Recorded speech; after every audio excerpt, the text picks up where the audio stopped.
Ukrainian Elena Svitolina has beaten two Russian players at the French Open and now faces a Belarusian.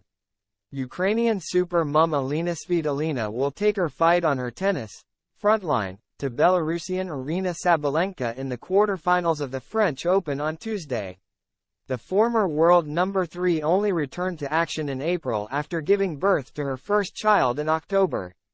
But after winning her first event since 2021 in Strasbourg on the eve of Roland Garros, and giving her prize money to Ukrainian children's charities, Svitolina has beaten two Russians to reach the last 8 in Paris. Now she faces the Australian Open champion Sabalenka, who has not spoken after her last 2 victories after claiming she did not feel safe after a post-match exchange with a Ukrainian journalist at the tournament. Hostilities between the two nations will resume in Paris on Tuesday. Before facing Sabalenka, she said, "I have played last 2 matches against Russian players, so it will not change, everything will be same. So I am used to it now, it's gonna be the same."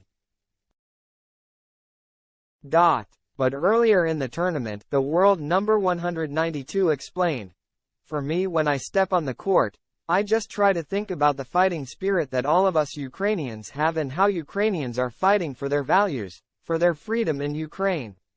And me, I am fighting here on my own front line. I cannot be sad. I cannot be distracted in some ways. I am just going to lose, you know. So that's why I remember when the war started, I was in Mexico in Monterrey, and I was very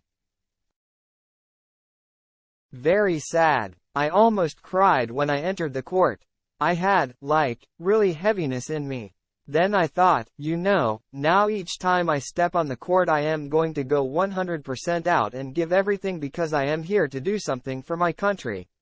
I have a flag next to my name, so I am fighting for my country, and I am going to do that each time I step on the court." Svitolina acknowledged Russian number 1 Daria Kasatkina, who has spoken up against the war, but will not shake hands with Russians or Belarusians. She said, "It started with the Ukrainian government, that went to meetings with the Russian government. They were against shaking hands because they're not sharing the same values, obviously, and what it's doing, what the Russians doing to our country. So that's why it follows. We are Ukrainians, we all unite for one goal, for the goal of winning this war. So I am Ukrainian. I am standing for my country. I am doing everything possible in the way to support. To give a good spirit for the men, for the women who are right now in the front line who are fighting for our land, for our country. So can you imagine the guy or a girl who is right now in the front line, looking at me and I am, acting like nothing is happening. I am representing my country. I have a voice. I am standing with Ukraine. I am standing, I have my position in this war. What is Russian government or Russian soldiers are doing on our land is really terrible. For us, it's just our position in this, and it touches many different areas. It touches sport, it touches acting, it touches all different areas. So, you know, we are all united, Ukrainians. And this is our position. With no French singles players left at Roland Garros, the wife of Gaël Monfils has been adopted by the home crowd, and fans around the world. I feel really thankful for that, and it gives me a motivation to work hard, to be there all the time at my best, she said. Definitely the support is a huge motivator and a huge thing that keeps you motivated. Asked if events in Ukraine are motivating her, Monfils told L'Équipe, "It is something that is difficult to explain because I live it, I support her. To see all that she has done off the court and what she manages to do, it is crazy. It is difficult for people to understand, but she is in something really heavy.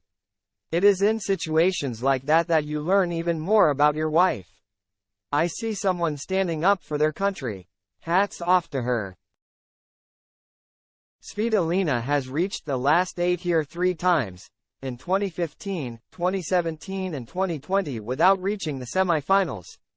"I am super happy for her," said Monfils. "I have seen the road she has taken to get back to the top. When she told me she was pregnant, I think she was in the top 10. It is her first Grand Slam since, and to get to this level, it is monstrous. And we hope it is not over yet and she will do better than her best result here.